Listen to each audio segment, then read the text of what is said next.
After the end of the world, the Burnt One woke from a deep slumber, broken, deaf, and blinded.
The spark had once again been lit.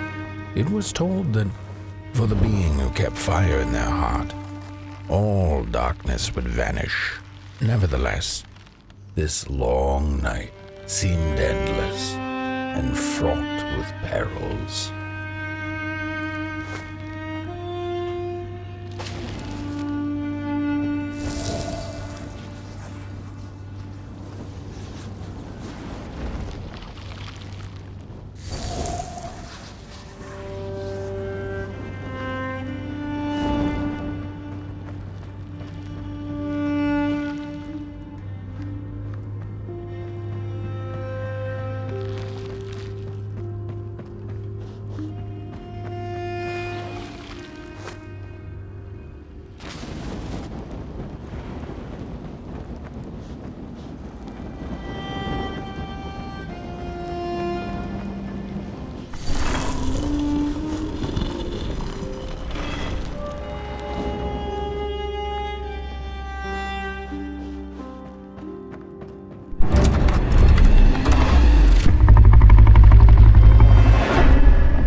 Focus on the eye and close your eyes to make things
clear.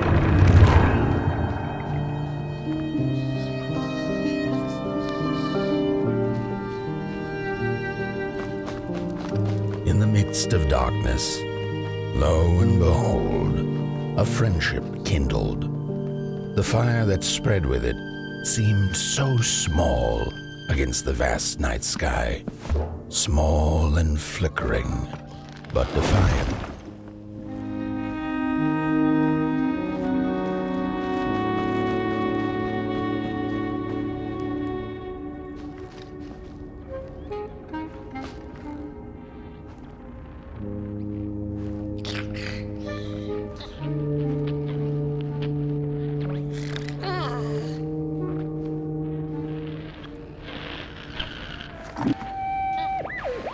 With wire, clay, and fire, the craftsman built the foundations, followed by the trees and the rocks. And after them came little houses for us tiny ones to cower in. For existence was so big, so vast, that without a roof above one's head, one could have fallen straight into the skies. And yet, with all that stuff, they didn't know what to do with us. So I reckon that's why they built the Midnight Walk. For us to wander, for lack of reason.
The crawlers eat fire, it's true they do, but most of all they feed on you. Don't you know? Howdy do. Didn't you hear? They eat you too. Fire, fire, aye, it's true.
And so it was that the burnt one and a small flame took a wander down the midnight walk.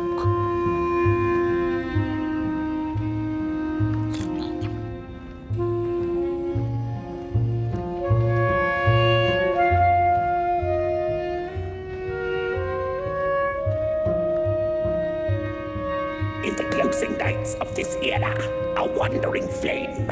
How rare, a little pot boy. This is already the end. Your pot boy, the last ember of the work table that was. You are destined to carry this torch to Moon Mountain. It is inevitable. We must all partake. Your purpose burnt into clay. Your pot boy must spread his fire.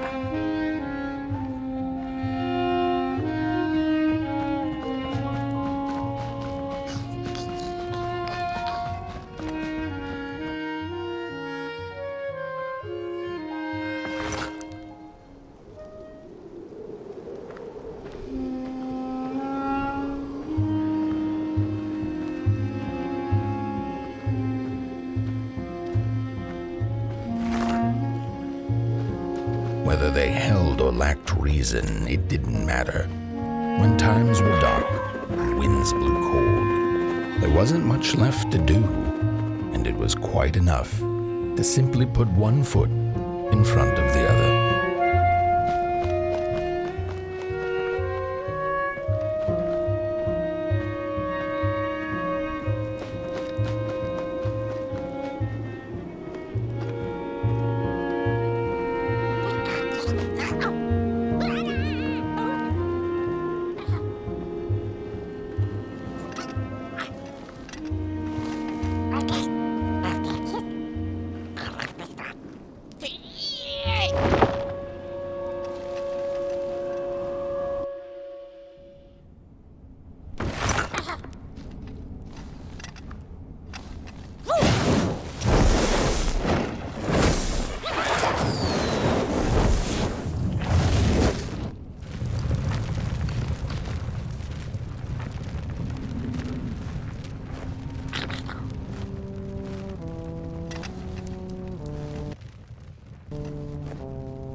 Close your eyes.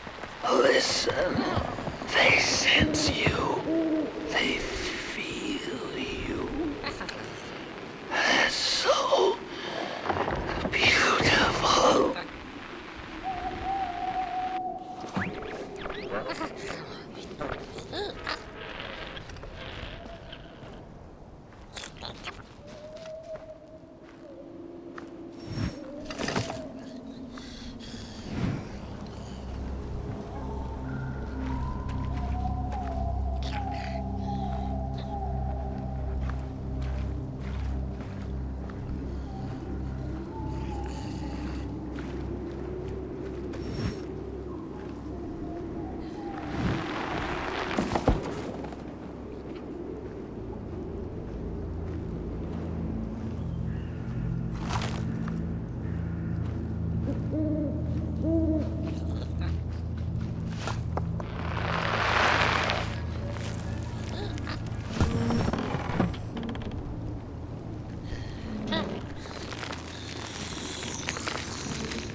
Hey, I'd almost forgotten how it felt.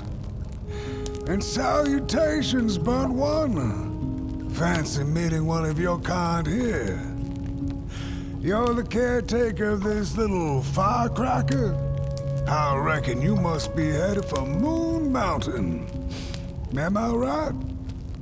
Well then, on one hand, it's just a matter of walking down the road. But then on the other, the Midnight Walk has a mind of its own, and a mind to teach its rider a thing or two to boot. So if you are intending to walk the walk, you better... Ah, how is he? Didn't see you there. So glad to see you back on the move. And as I told you, it ran away from its owners. It's been waiting for the right passerby ever since it ended up here. Well, Mac, don't let me keep y'all. See you down the Midnight Walk, and Burnt One. Wherever you end up this long night, keep that fire alive. It's really all that matters. Don't take my word for it. Just see for yourself.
It's getting dark now, but the dark is a well of ideas, a blank canvas full of possibilities.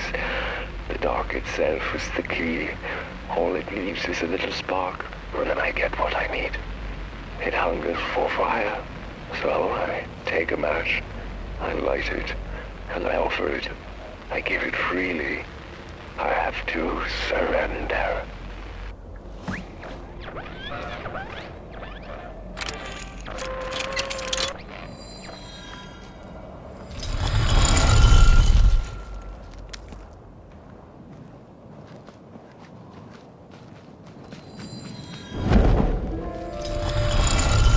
Don't venture into the swamp under the moon, they cautioned. There, wild eyes watch, and itching teeth yearn for succulent heads like ours. Gone are the bodies of old, and they can no longer shield us from the terrors. Look at those two arms swinging around. Disgusting.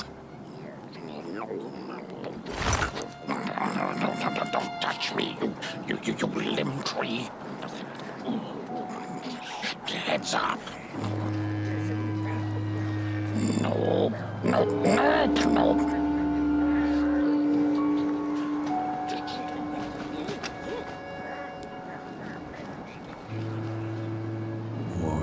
this fancy stick. No, my stick! Give it back! No! Oh, my stick! My favorite stick! Oh.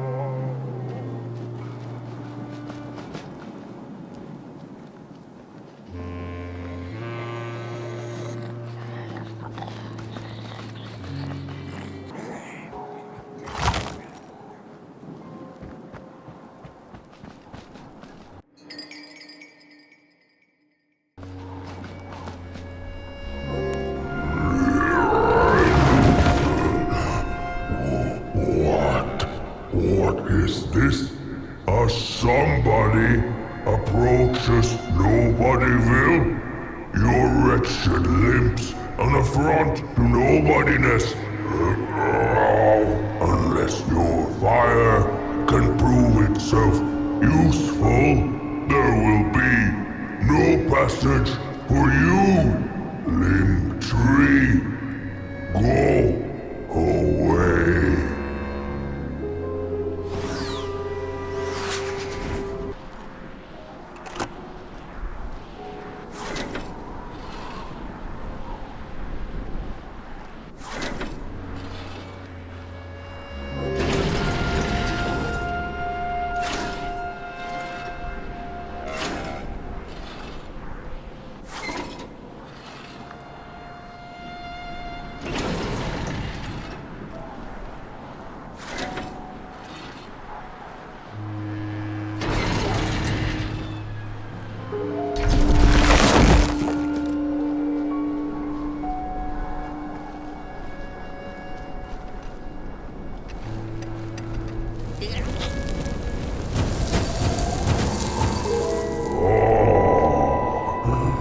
Candles have not been lit since before the great beheading. Now fire is back. Maybe fire can help us with our Molgrim problem. The headmaster will decide.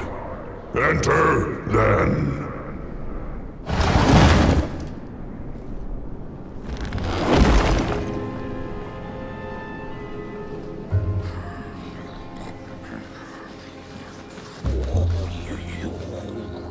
Get out of here.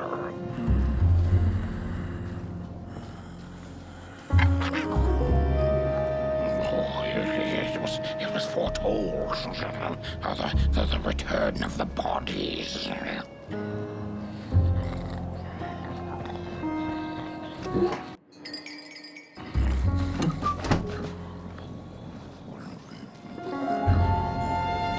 We don't take kindly to arms and legs. So uncivilized.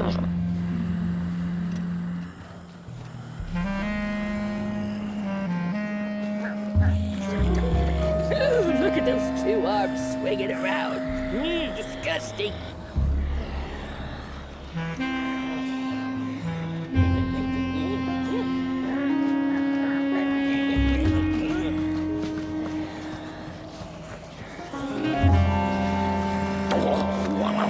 What do you think you're doing here?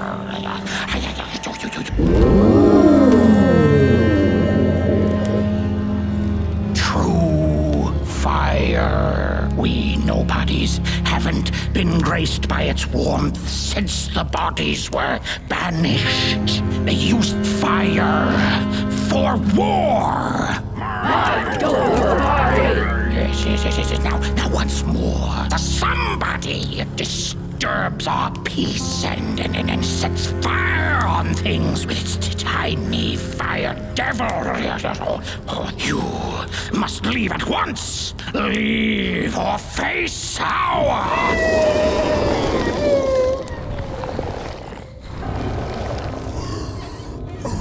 It's the Molgrim! Grab it!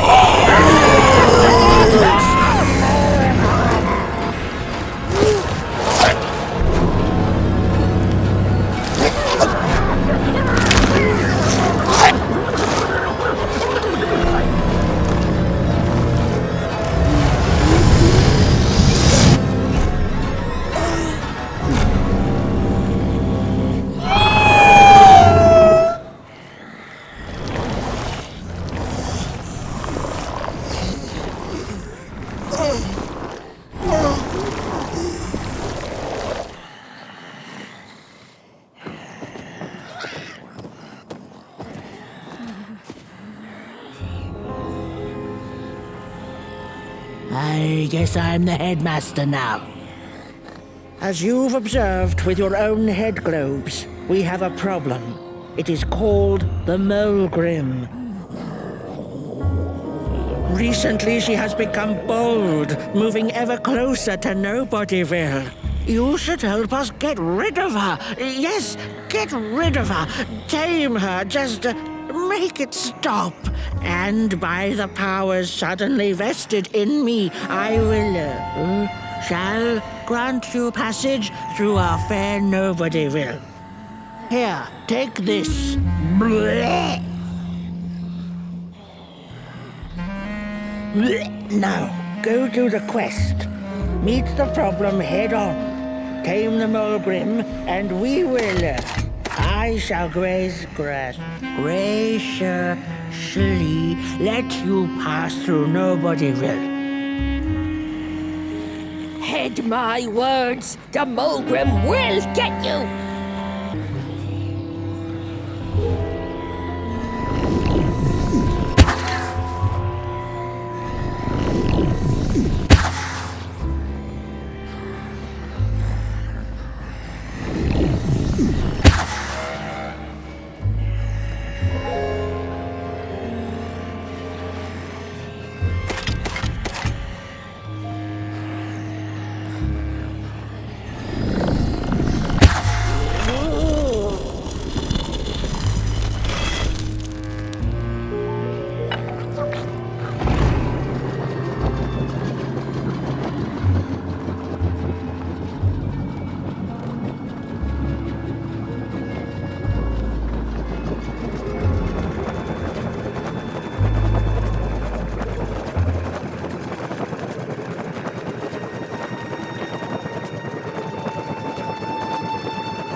when a sinkhole devours your fire.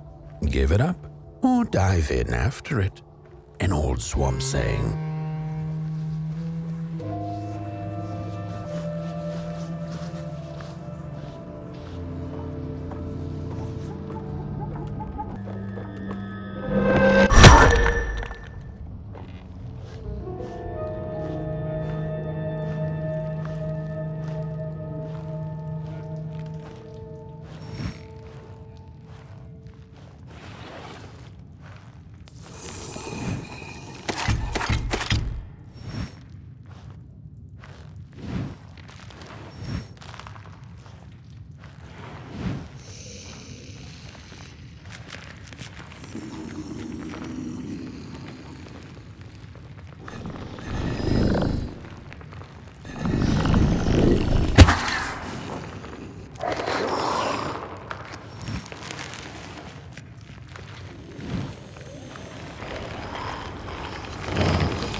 Another old swamp saying went, when dealing with a troubled and troublesome Molgrim, do not light a fire beneath her, but help her build one from within.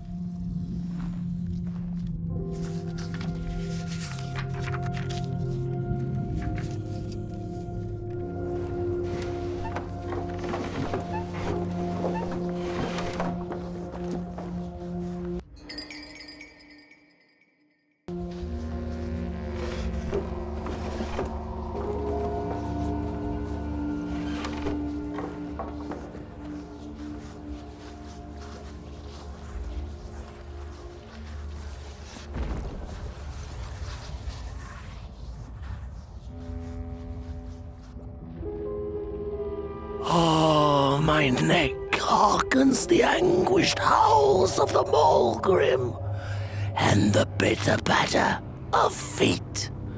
A somebody and its flame, albeit a small one. 'Tis enough, perhaps. The Molgrim's precious shards, they must be returned to her lair, to her cauldron. Only then may the cleansing fire burn.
Oh!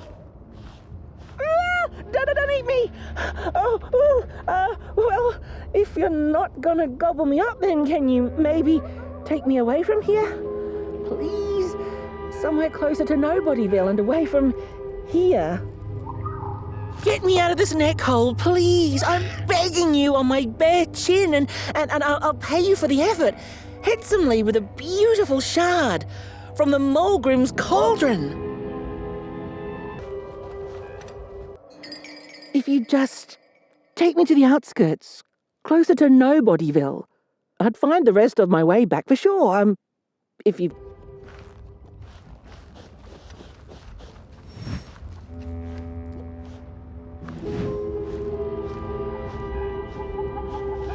Look out!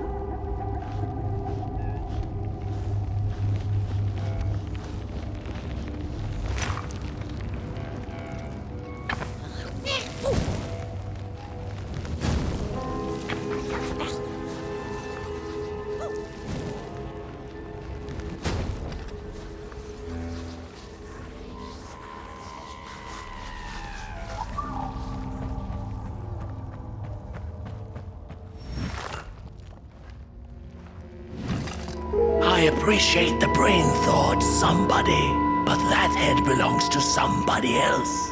Oh, you must take us back to Headville, outside the swamps, from whence you came. Phew, thanks for saving my neck. And I think I have a reward for you. A real treasure. Blech.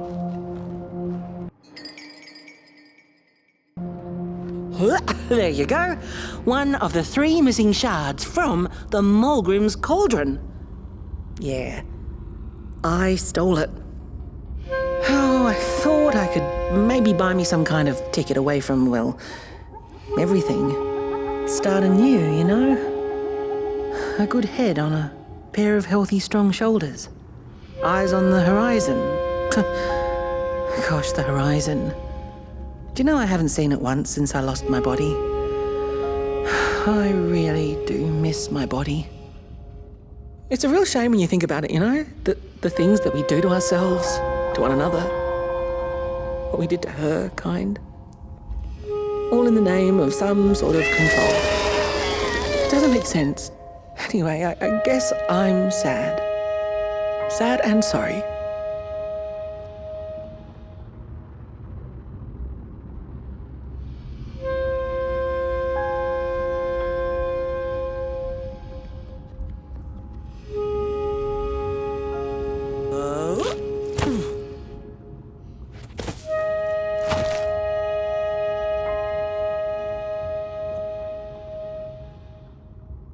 Hey, thanks. You're a great listener. You know that? Just take care of that shard now. Maybe put it back where it belongs and... yeah. Goodbye.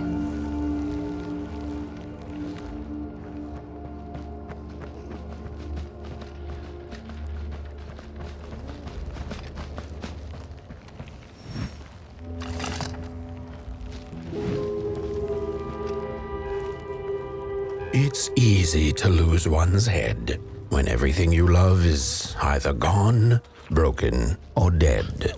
Yet another forgotten swamp saying.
it morning or afternoon?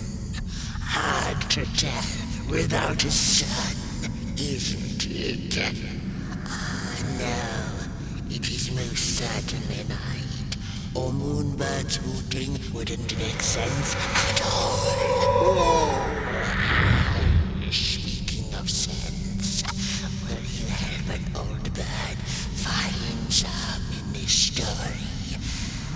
Fire up these dusty murals in the right order, and you will receive a present, a little gift, yes.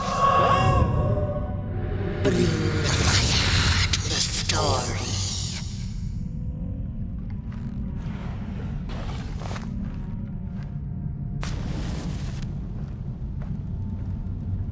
Once upon a time, the Molgrims lived in peace. Peace ended when the violent somebodies invaded the valley. The valley was taken, but then began the Battle of the Bodies. Intriguing. The battle ended with a great, gruesome beheading.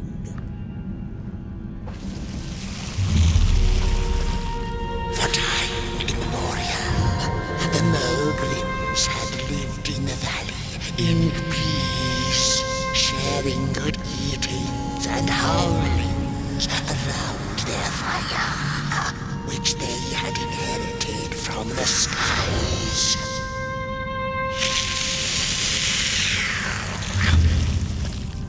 Then one terrible night came the violent somebodies. They hunted the Molgrims for sport and took their fire for themselves.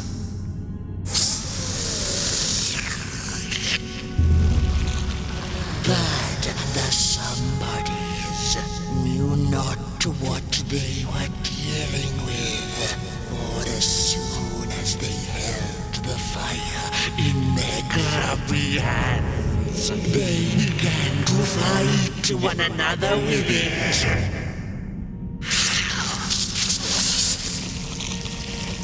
To save themselves from themselves, the cunning heads turned on their bodies and organized a great building. And so it was that somebodies became nobodies, and the bodies were exiled. A time of peace would ensue, or so the headlings thought. The last living Molgrim had been biding her time, and saw now an opportunity to return and take bloody vengeance upon the heads, who were now left defenseless without their bodies.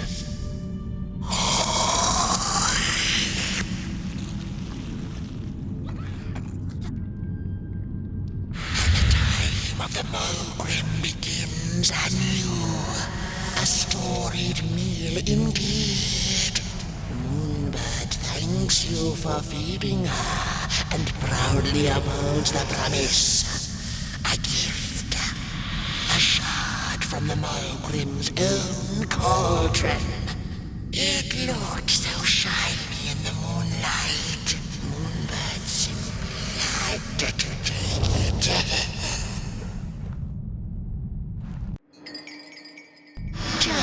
For now, she'll see you in the light.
she'd never been much for company until she had met the other one.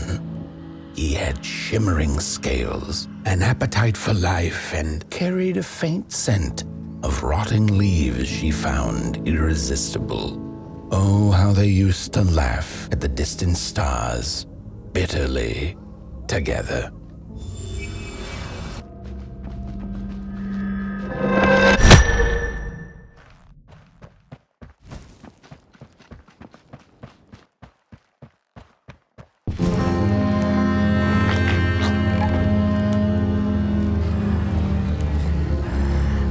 The howls of the Molgrim have gone with the wind, and our headaches settled into gentle throbbing.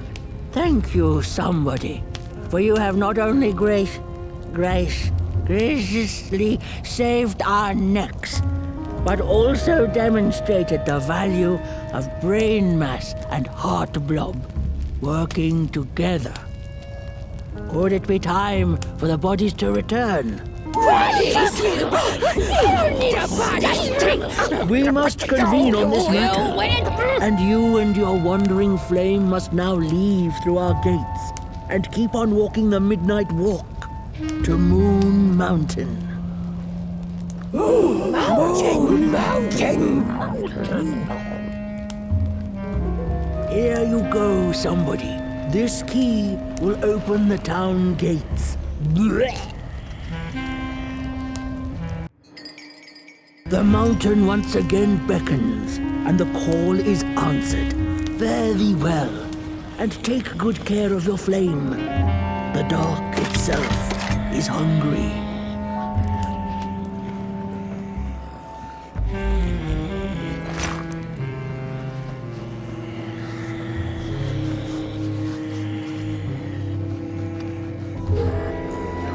Bodies might be returning here now.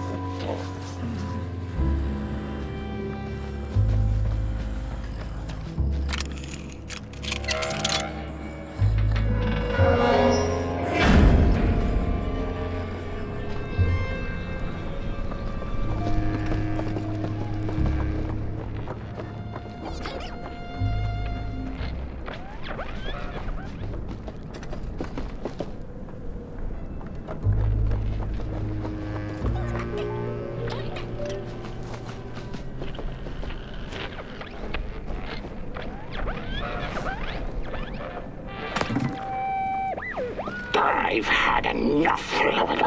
First it was the big Molgrim hunt, and then when they forced us out into that make-a-forgiven swamp. I hate hiking. And then when we had nothing left to hunt, we started fighting each other. And then Mr. Mayor gets this grand idea that we should chop our own heads off and banish our bodies. How does that even scientifically work?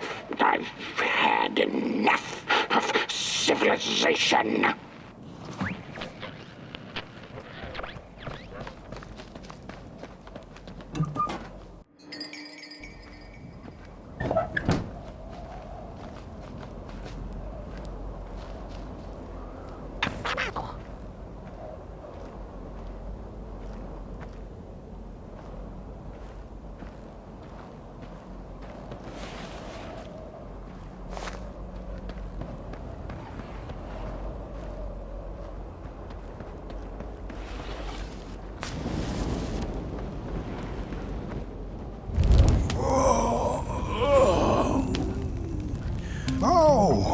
Back from a little swamp detour, huh?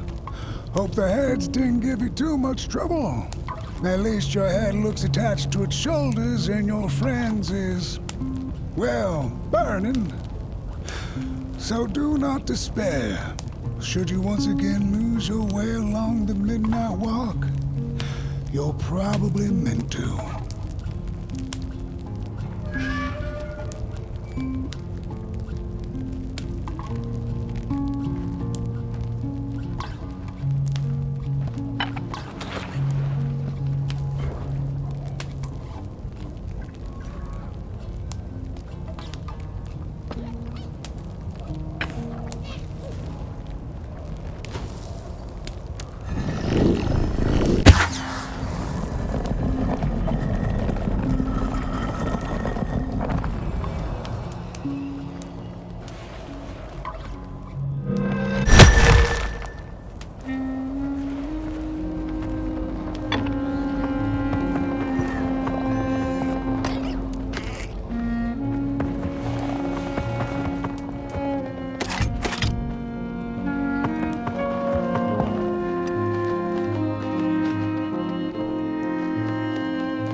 Molgrims have a special relationship with fire.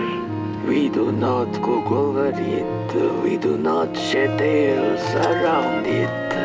We care not for its warmth. Ours is a different connection entirely. Fire is our window to truth and into the world beyond clay, to which we must return. We are noble beings, bringers of bugs, slime, and mushrooms to help decompose the old and to bring about the new. We are the caretakers of this world, and woe be to those who seek to end us, for they seek to end themselves.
Dreadful was the day when the sun vanished.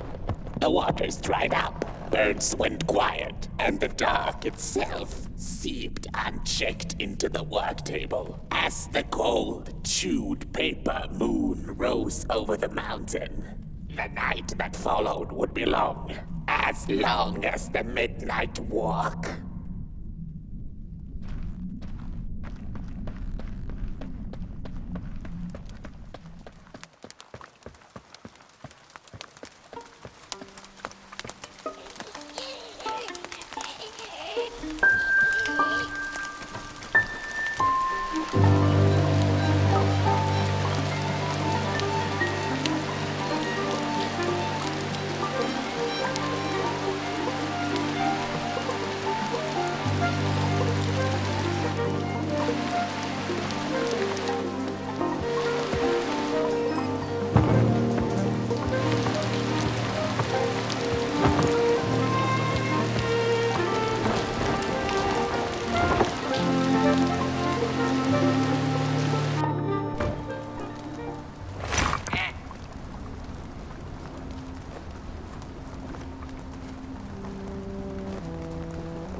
There once was a freezing cat who was looking for shelter when she came across a dark cave.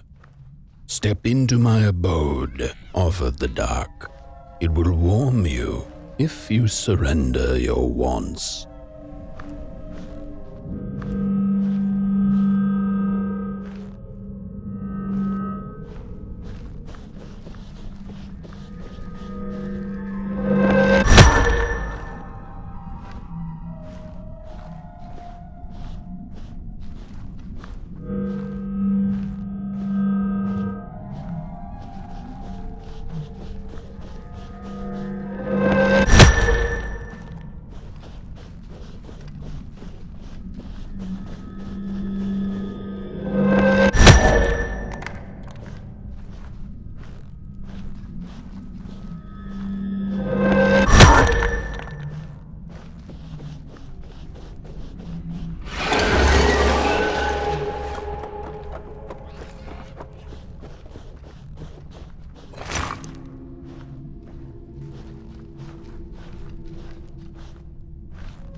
The story goes of a nameless maker who pulled creative spark from the dark itself without giving it fire. With his dark source, he managed to create swaths of land in no time. The dark itself waited for a gift of fire, but the maker just kept on taking. Too busy building his crooked fences and watchtowers, kept his fire locked away in his chest.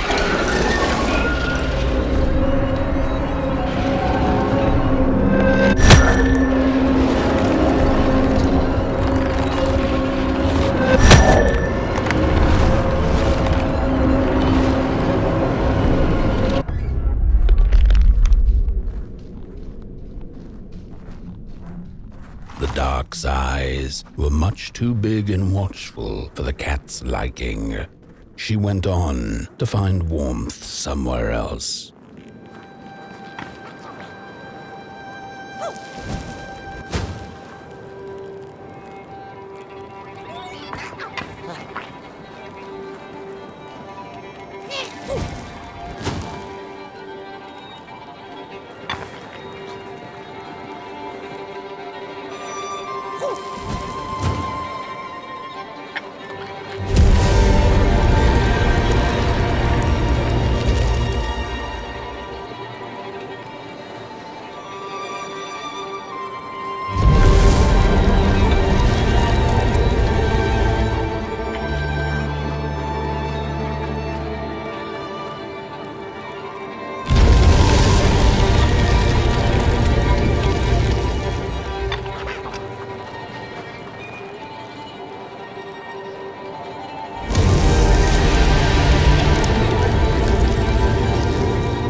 Then the cat saw it.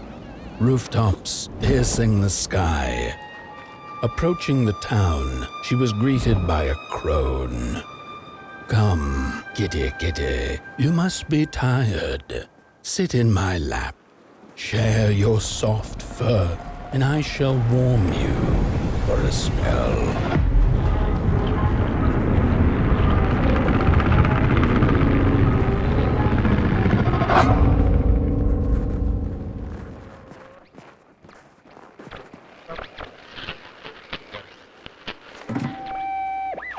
Hello, Mother.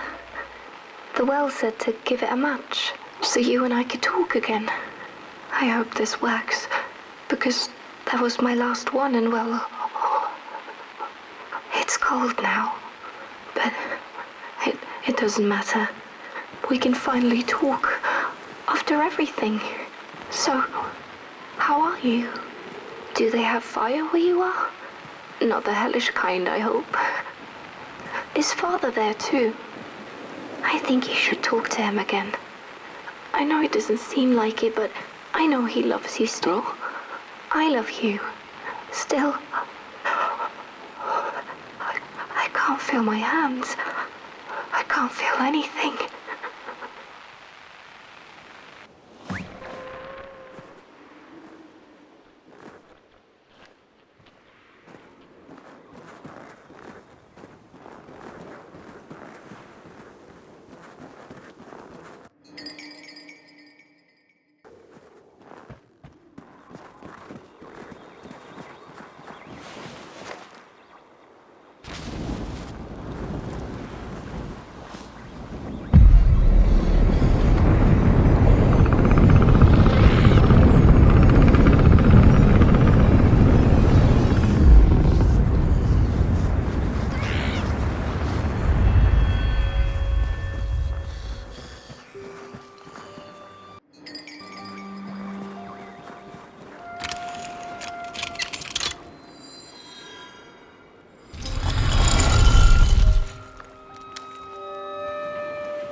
Welcome to Cool Haven, newcomer. Good to see a flame in these parts again. I'll be your guide tonight. This furnace here used to run on coal and fire, don't you know? But a thief stole all our matches, wasted them in greed, you see. Now the ghost has come to smite the wicked and punish the thief who killed us. Well, I guess that's it. That's a tour on the house. There's a bone right there in the snow. That ain't no place for a bone.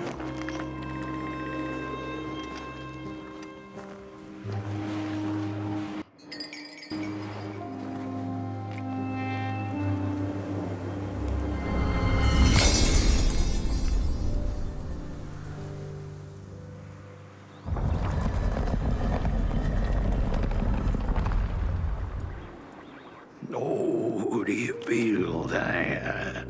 Something's changing.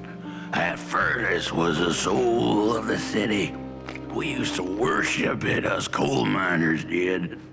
Fed it trees and fire like it was a hungry, angry god. This broken body's going nowhere, but yours is. Walk the streets, listen. Just don't believe everything the half-dead say.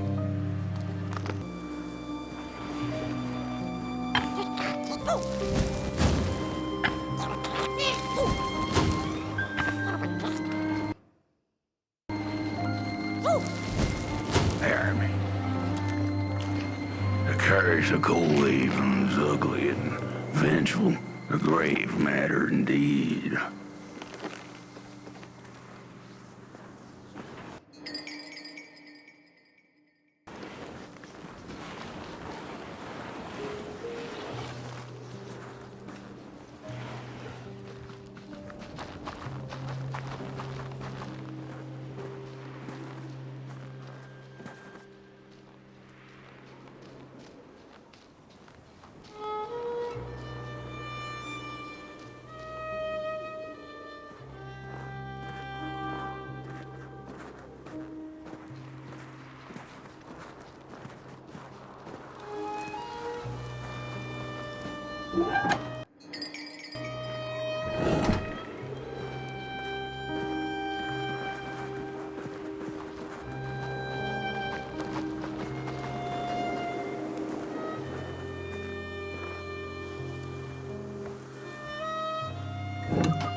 The cat didn't like the crone's crude pettings.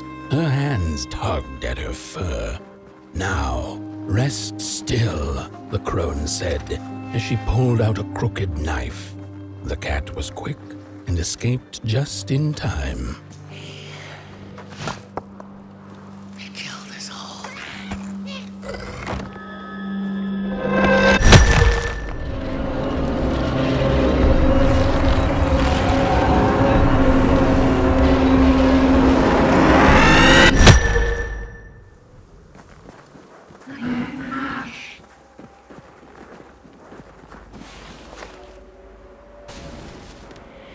Listen for the bone.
He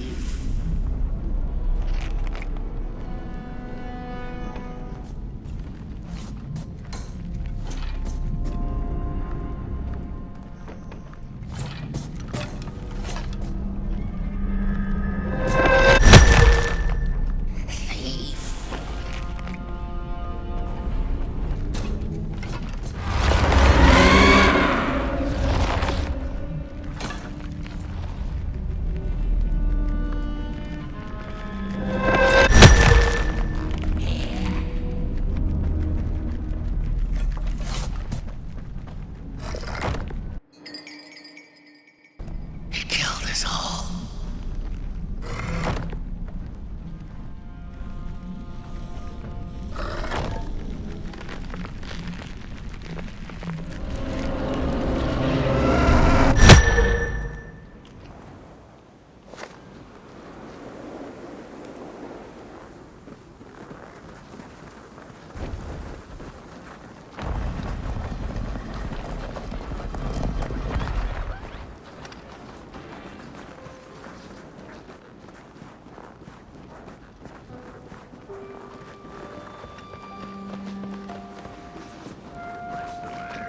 See a ghost.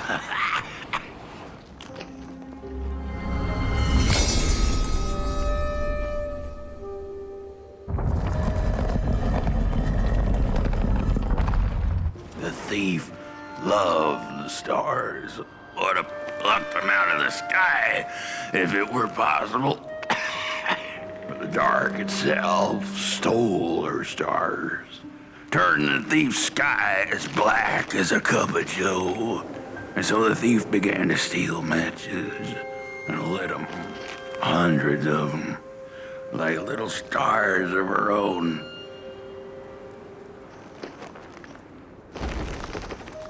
The crooked path to the house on the hill lies open. You hear the scream. Wherever she sought warmth, it had a price. The miners needed the cat to get rid of the rats, and the vicar wanted her protection from bad luck. Bony hands reached out from all around her, trying to grab her. The matches lead to the house. We're running out of matches. The furnace is dead.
It burns! It burns! What's... Oh, this isn't my body. The fire, did we snuff it out? Where's... Did I save them? The house. It's ruined. Well, it wasn't supposed to go down that way. They locked the door, threw the key into the woods. Huh. There was so much anger, and now there's nothing. This body is so uncomfortable.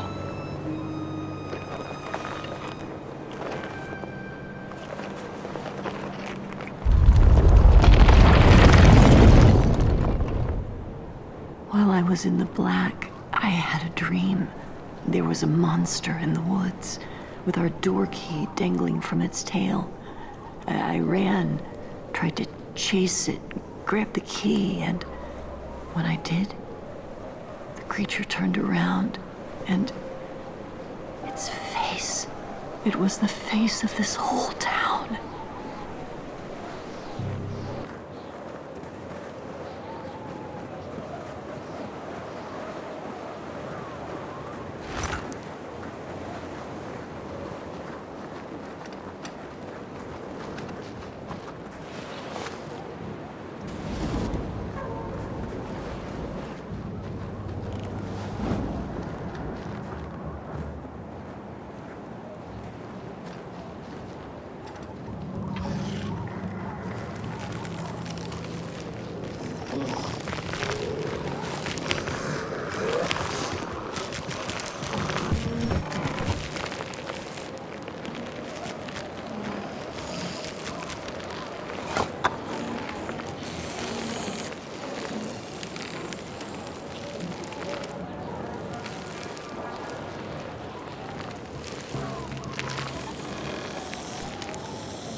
That's it, that's the key. Unlock the door. Please. I want to see my home again.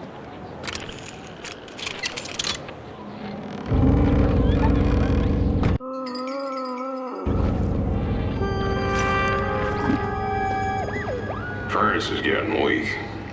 Council says we're running out of matches. We'll have to harvest more trees then. I don't like it. Losing the forest like this. The cat felt as if the walls around her were growing taller, the alleyways narrowing. Turning a corner, she bumped into a girl sitting in the snow. In her bony little hands, a lit match. "What do you think of my star?" the girl asked. "Isn't it pretty?"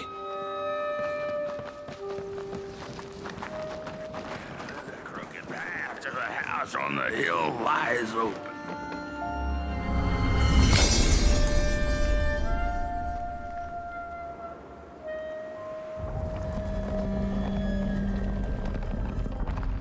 With no matches left, we couldn't light the furnace.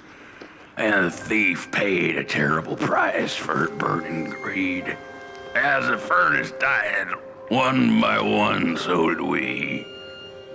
But before we perished, the dark itself moved into our hollow husk. heartless, cold, and wicked. If I had a heart, I'd feel great shame for what we did. I'd feel great shame for what we did. The old man feels it too. Should have been long dead with the rest. He just wasn't ready to go.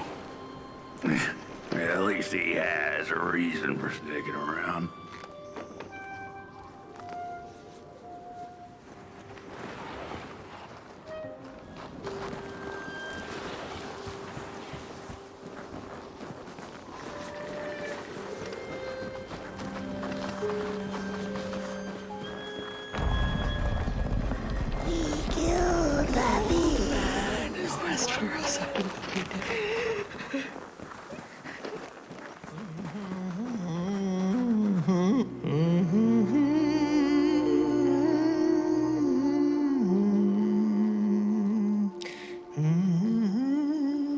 Oh, that voice.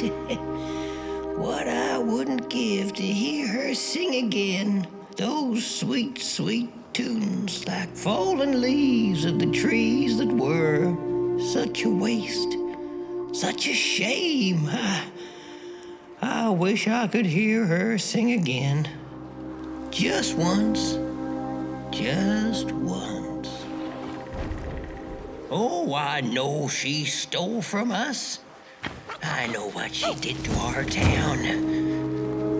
But she could sing. This town's not much without fire, no. But it's even less without song.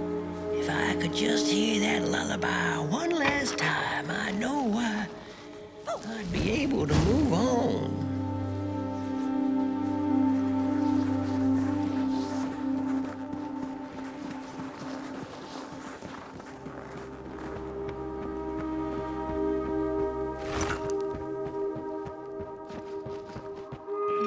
I ask, pray, beg for silence of the dead.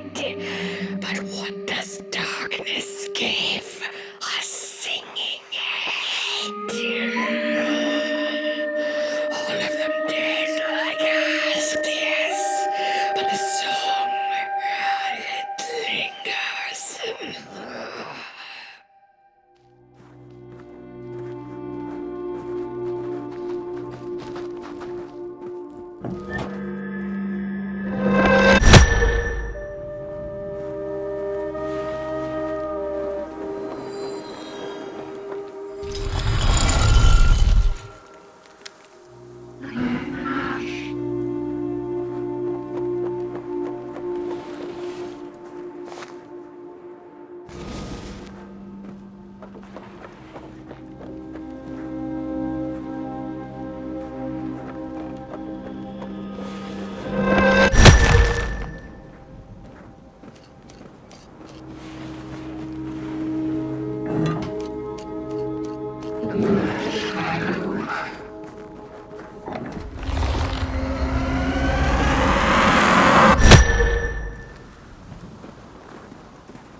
Oh, burnt one. Little flame, you found it. Does it still keep our song? Fire will tell.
Little soul, you charming little wanderer, my life's companion and body's guest. Where are you off to now? I don't know what I thought would happen. I feel a strange warmth, but just as coal runs deep in the earth, so is the shame a part of me, mine alone to bear.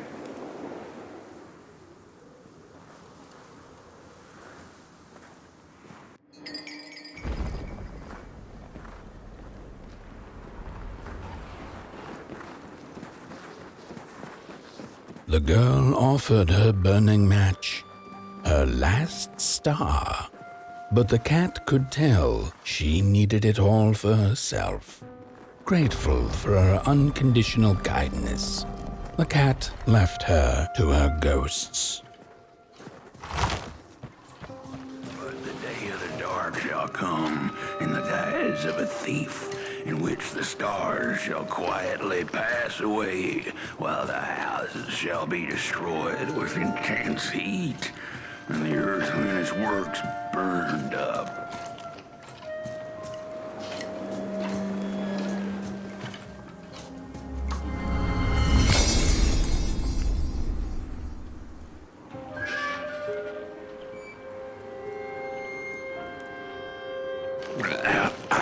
The door to the flame is open.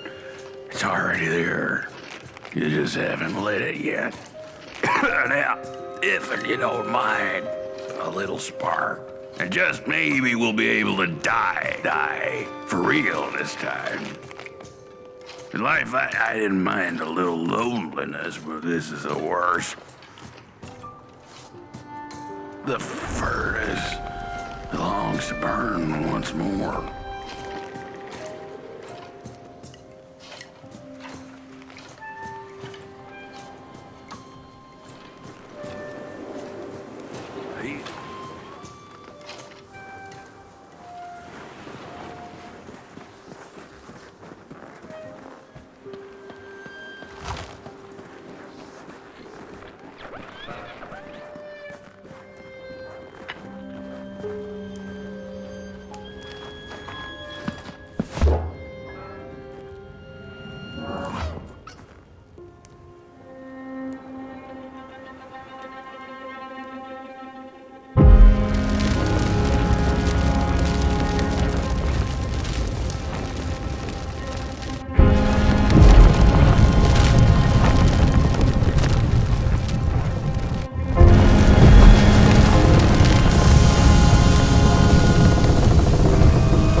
Release me. Remove the shroud. Light the match. The match. Light it. Please. One last step. Thank you.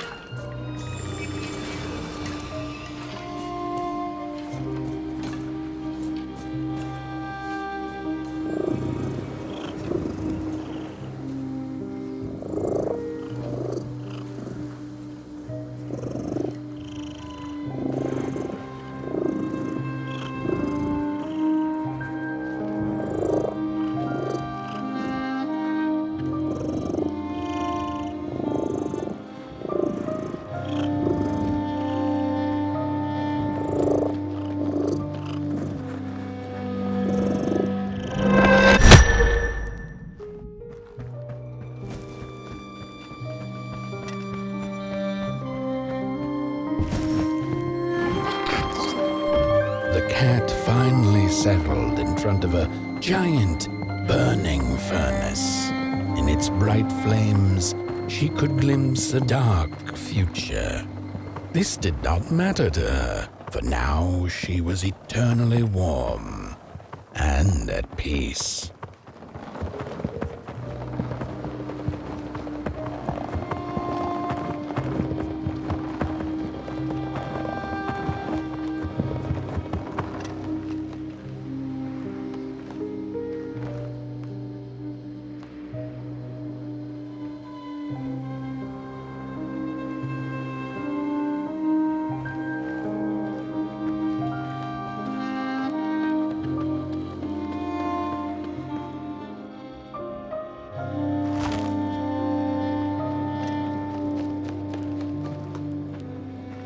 The flame burns still, and the fire has spread along the walk. The cold takes its toll, and Potboy's flame flickers. But it is still enough for the climb to move. There's a fella who watches over the midnight walk, pointy hat and hollow gaze. He's been around longer than you or I. Some say he was one of the first sculptures to have breath.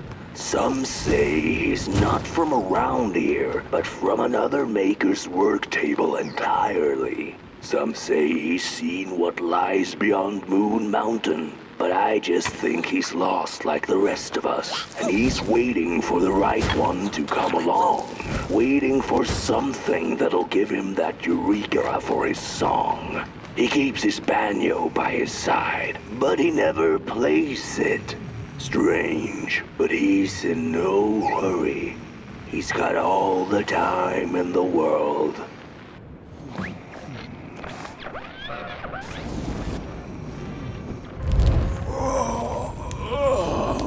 Hey, my. The bird one and its flame approaches. The road's been long, hasn't it? And it just keeps on going, don't it? Why don't you rest here for a spell? Change is in the air. Warm winds coming in from Coldhaven. I trust you're not pushing that little flame of yours too hard. He is mighty, no question about it. But between you and me, he still has a ways to go until Moon Mountain. Heck, it ain't my place to tell you how to tend your flame. I'm sure you'll be fine. You'll be just fine.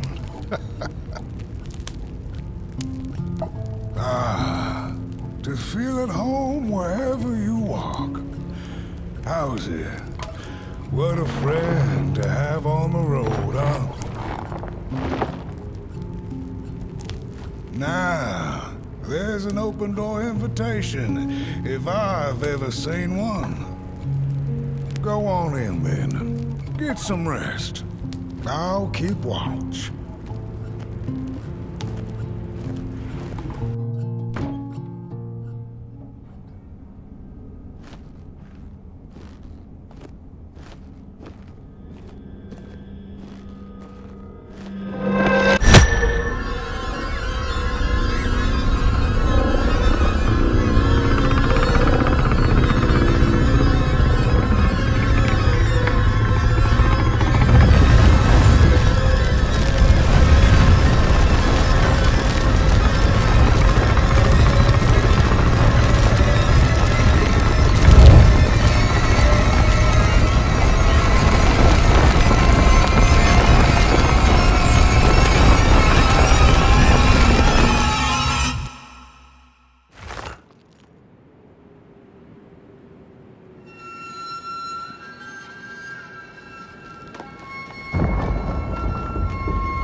A boatsman went out into a foggy lake to find peace. Then, out of nowhere, came another boat that bumped into his. He cursed whoever was on the other boat, but when the fog cleared, he discovered that it was, in fact, empty. These sarcophagi are molds, rebirthing the bodies of the burnt one. Failure after failure, they keep coming back. They lie dormant, and then they awake at an appropriate time, hearing tones of dark to perform a task. The taskmaster unknown, doom spelled on the flip side of a coin. Little dolls in a dollhouse made of matches.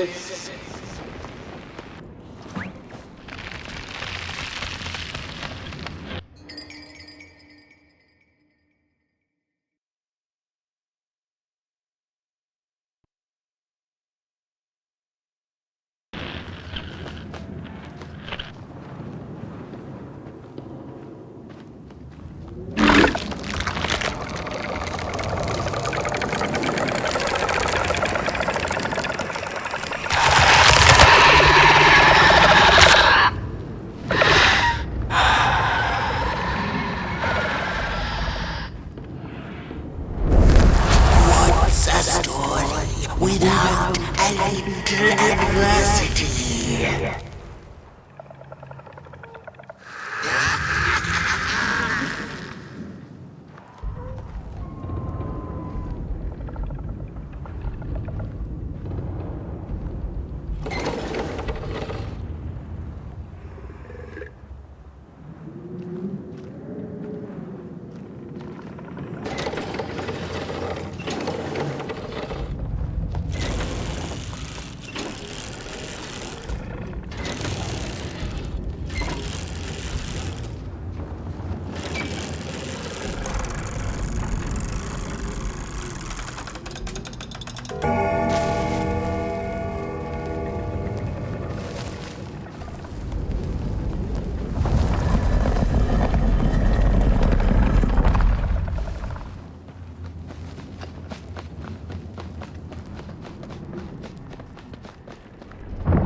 and mayhap feed moonward.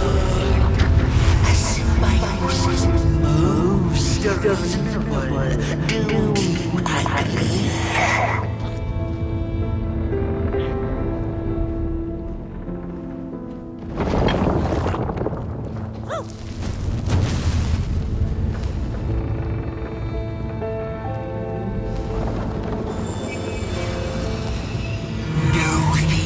Without feathers can leave this place. So long as the craftsman laments, lost in his terrible maze you are so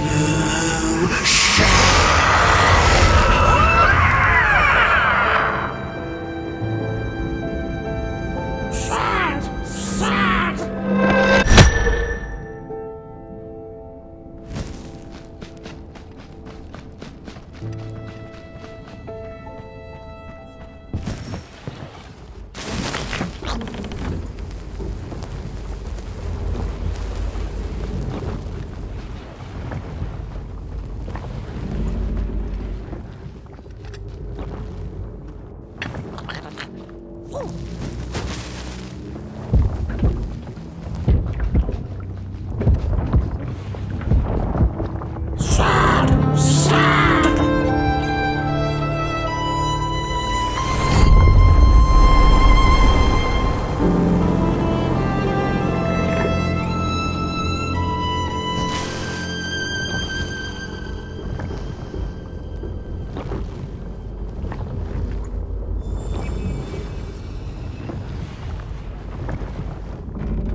on the menu, Crows.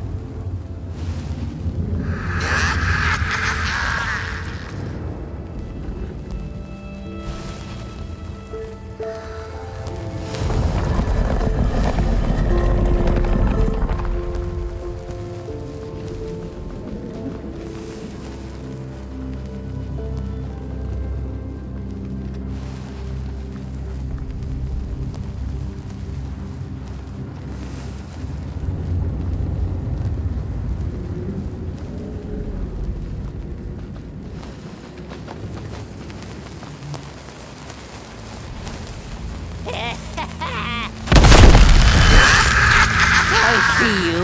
Not a crawl closer, Moonbird. Avert your greedy gaze. The moving pictures are not for you.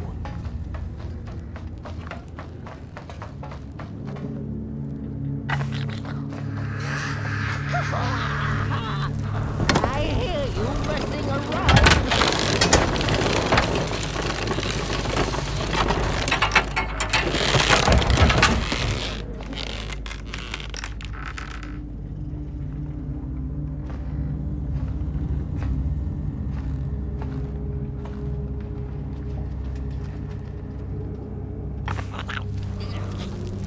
What are you tinkering with?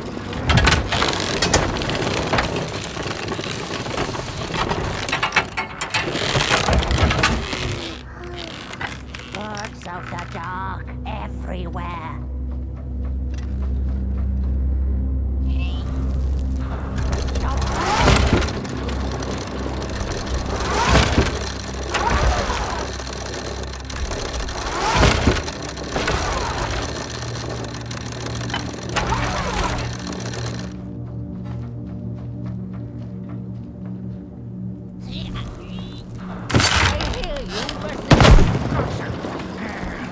Stupid thing.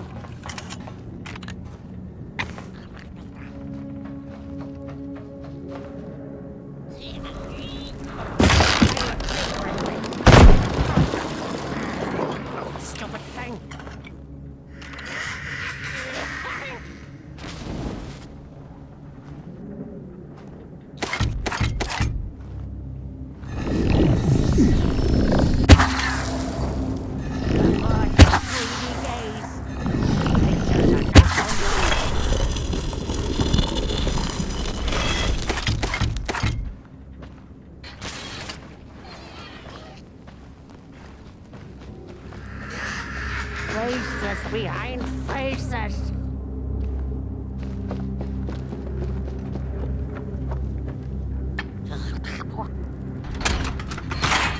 Ah, the pictures.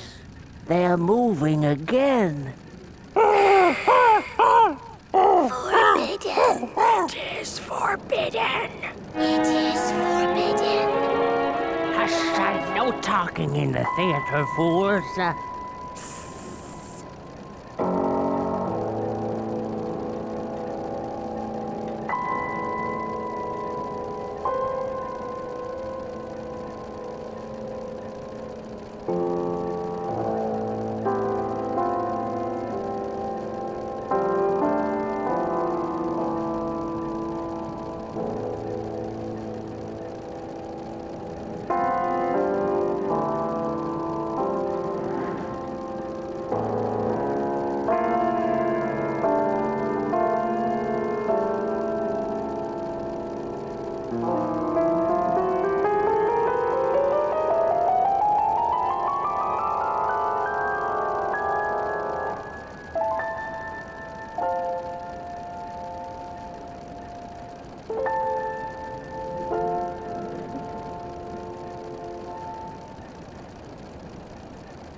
Stories.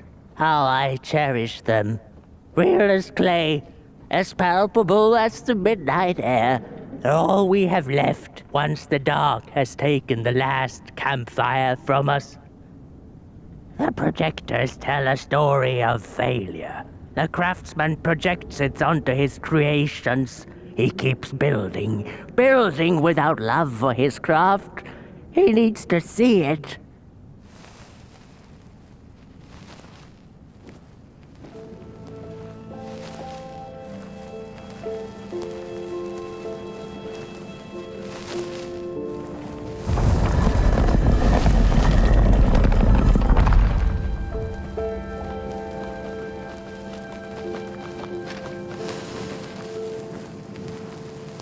The potter, stuck in the sinking clay in which he had dug so greedily, spoke his final verse. Here was I born, and here I lived. My refuge was the clay, and now the clay has played me false in a most grievous way.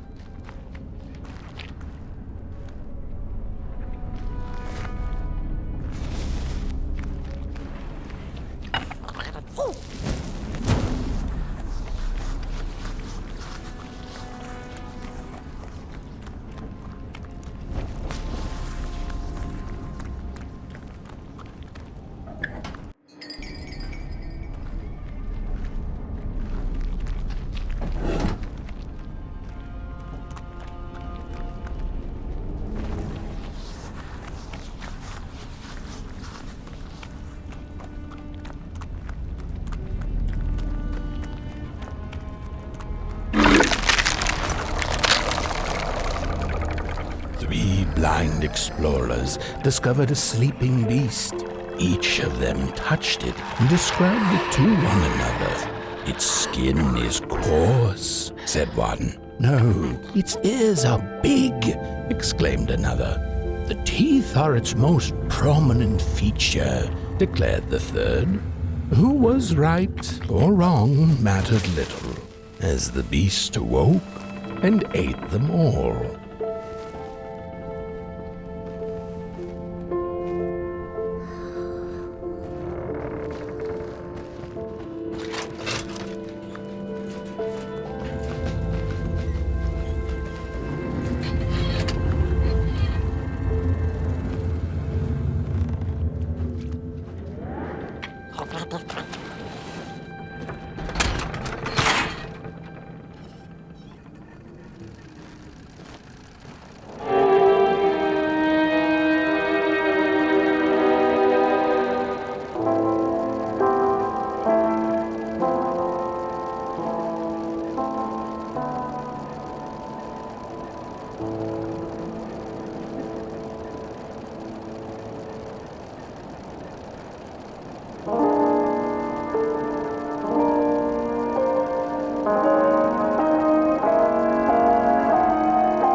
starting.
Make me a princess.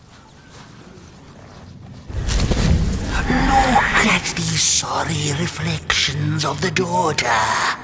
None of them will ever dance. Ever feel the warmth of their maker's heart. They can never be enough. Then again, could any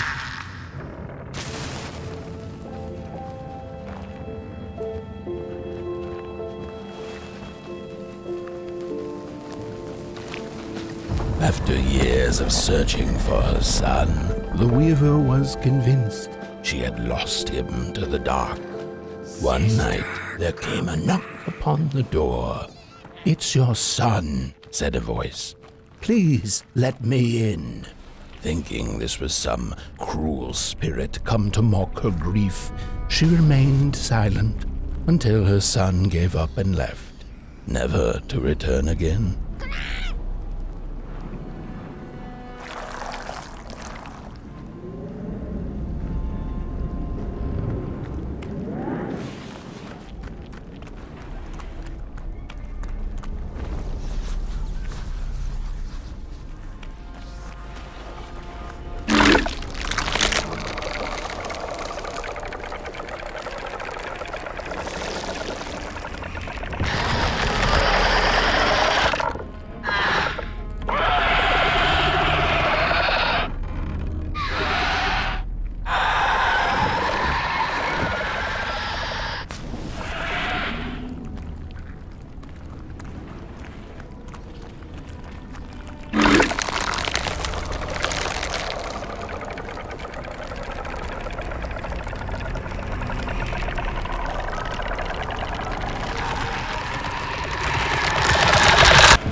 Most of my life, I've been afraid of the dark.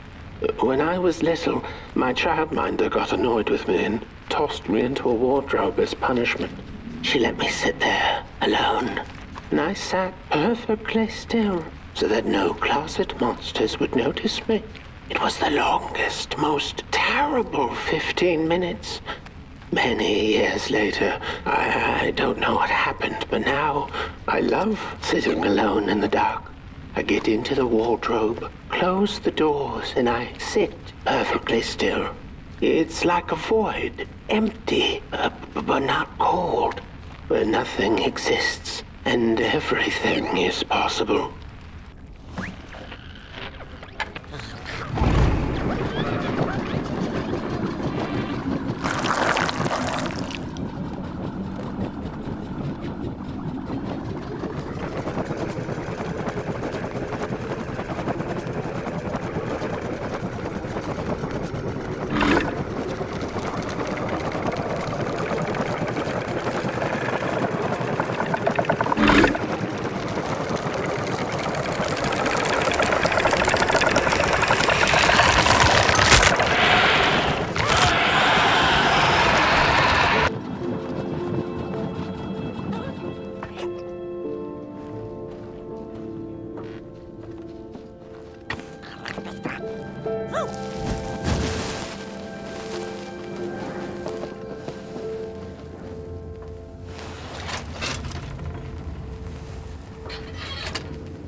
Isn't that just the way the father hoped the daughter would fill his heart with fire, failing to see that she needed a fire of her own?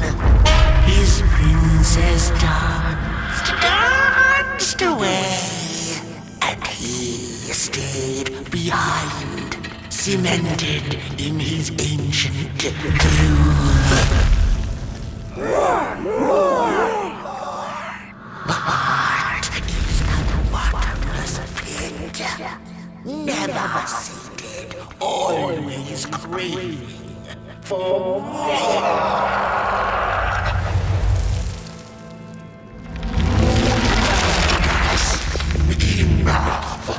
Keep on walking the midnight walking.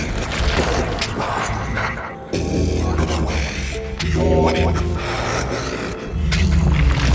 She will be there to gobble up the enemies.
See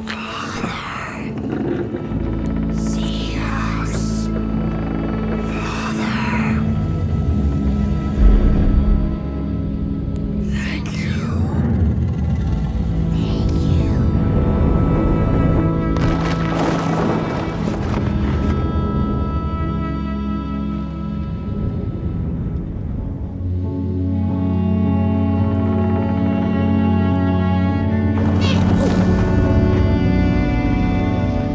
Where is he going?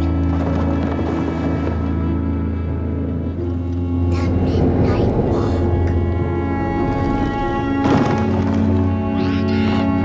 The midnight walk.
The Wanderer asked the craftsman, "How do you make such perfect sculptures?"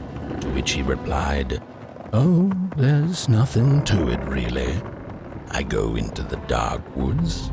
I find the sculpture already waiting inside a tree. And then it's just a matter of carving it out."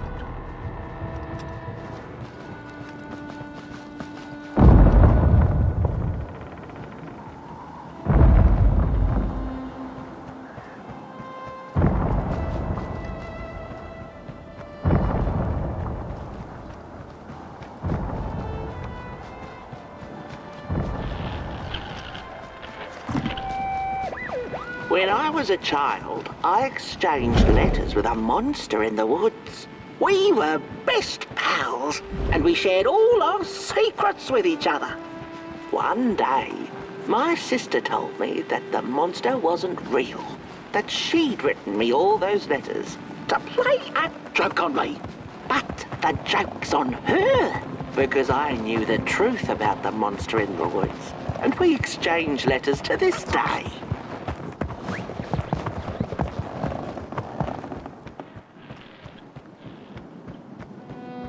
Hark!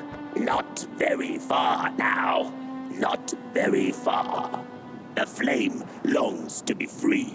Caged, it cannot truly burn. How beautiful. How tantalizing. It is simply the way of fire. It is what it is.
When the nameless maker lost his creation to the dark, he went back to the great drawing board. In his desperation to regain control, he made an attempt to sculpt the face of the dark itself, something he thought he'd glimpsed in his nightmares.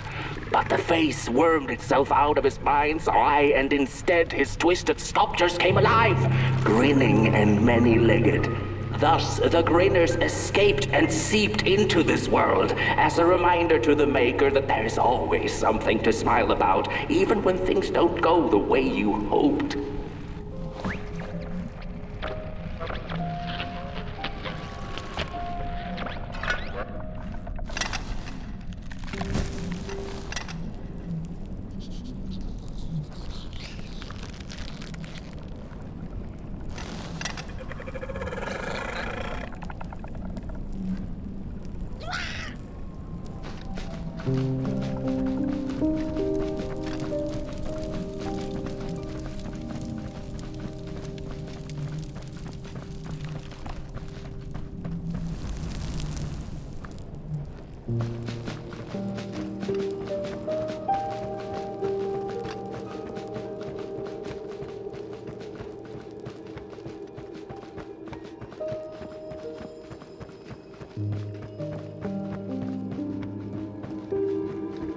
Whoa there! You look like you're about to move a mountain. That's what I get for trying to get in the way of a flame and its destination. Let him walk his walk. Ain't nothing gonna stop him now, looks like. Fare thee well now, Burnt One. You're going to Moon Mountain, and that walk is for you alone. You have a tough decision ahead of you to make, just like the ones who came before. But they're all long gone. In the end, all there's left to follow is your own heart.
When I was a child, I exchanged letters with a monster in the woods.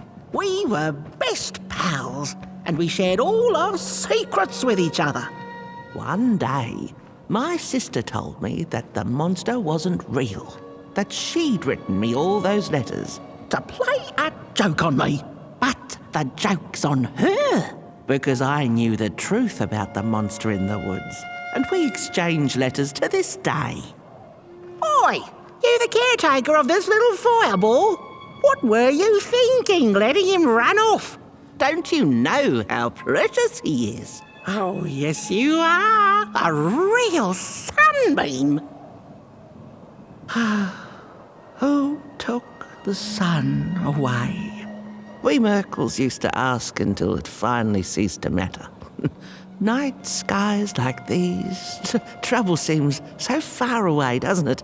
I mean, isn't this just exactly my point? I used to be afraid of the dark. So much so that I became obsessed with these huge electric lamps left behind by the craftsmen of old. Couldn't pry myself away from them. I'd sleep outdoors and under their blinding radiance. One day, I woke up to the noise of quivering planks and nails. And would you believe it was my own house leaving me? It had gotten so restless it grew a pair of legs, took a name and went on a hike. Housey was its name, bless its soul. Houses have no imagination. But I bet it had a grander adventure than I could ever imagine.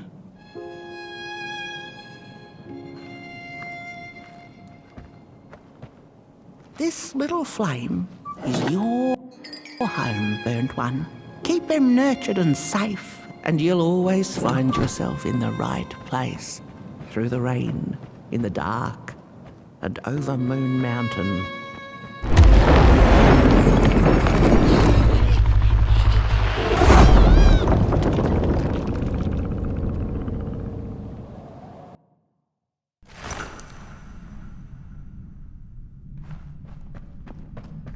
What is the dark? Is it ugly and cruel?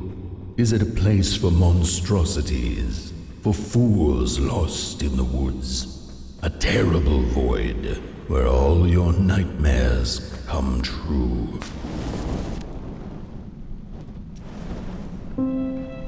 The dark could be a friend, perhaps a space where we might find each other, all of us equal under its cloak.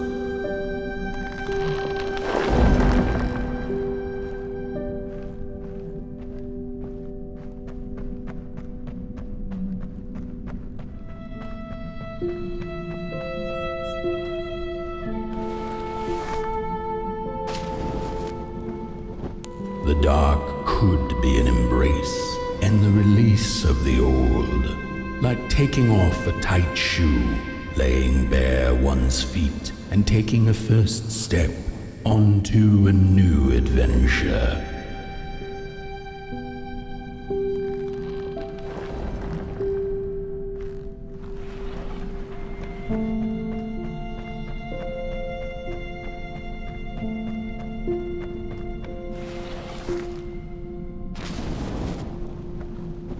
The dark could be a moment of clarity and calm, a break through icy clouds and the shameful stories we tell ourselves that fetter us to the clay and mud.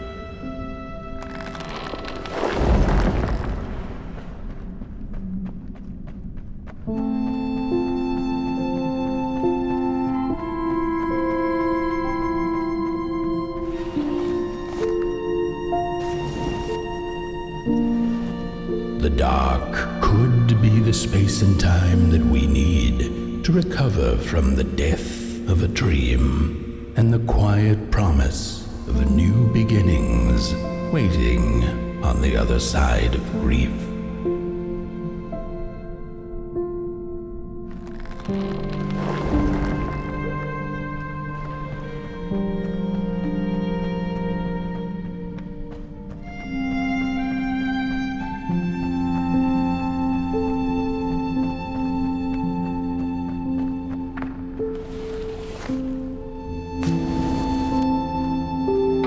In the end, the dark remains a mystery, its secrets locked away behind the stars. But one can rest assured that it is always there, watching, patiently waiting for us to enter it, with fire in our hearts and with eyes wide open.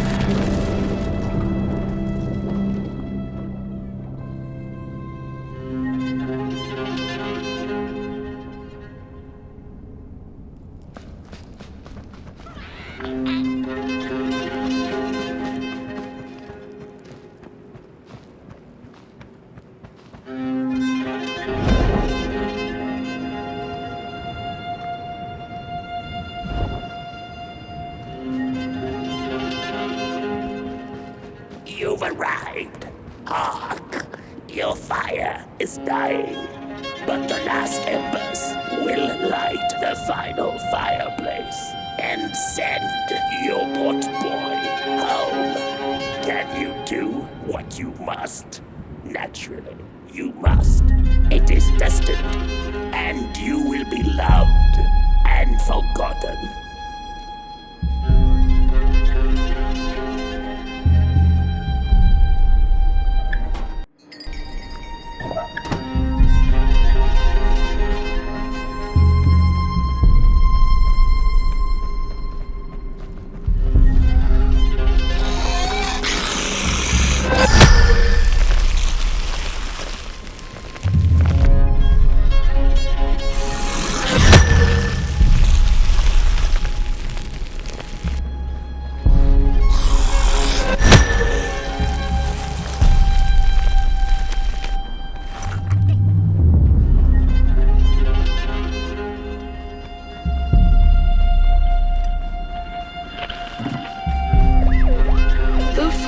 Two-legged beings did prosper under the first sun, but it didn't matter how much they bathed in its light. They craved more. They sought to cage the sun, harness its power, and make it theirs.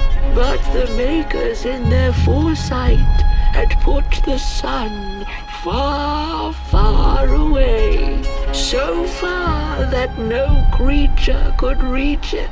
That's why, in their desperation, the two-legged ones began to collect matches, lighting them like minuscule suns of their own. But there are only so many matches in this world, and one day they'll run out, and they shall once again look to the sun.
Something was on the way, a danger I never could have guessed. I figured that's just how I always feel, and my worries seldom come true. And now here I am. And I have been for some time now.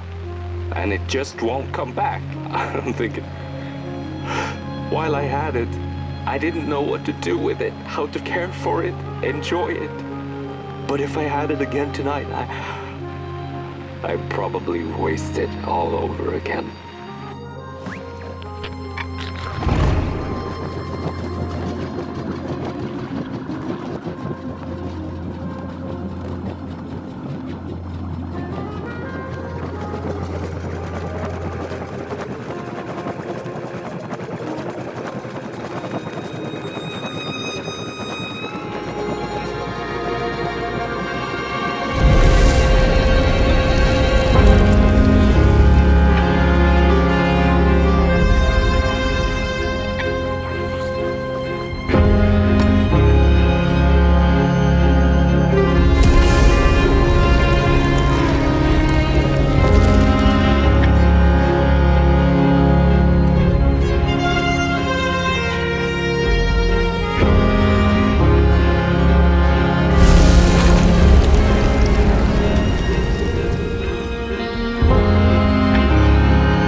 Once upon a time, some folk on the other side of this and that had the most strange and beautiful dream.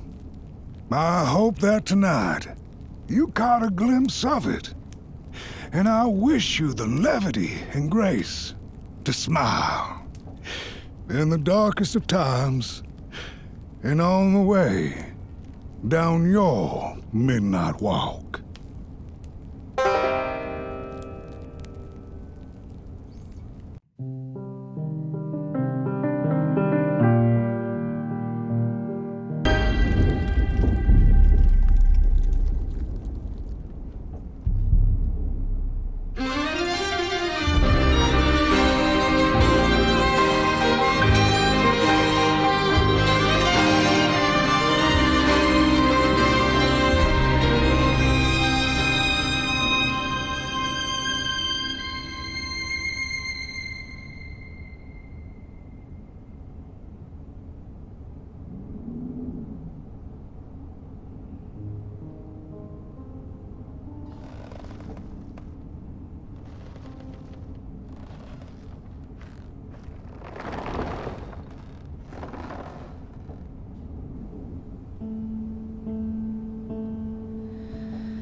Once upon a time, some folk on the other side of this and that had the most strange and beautiful dream.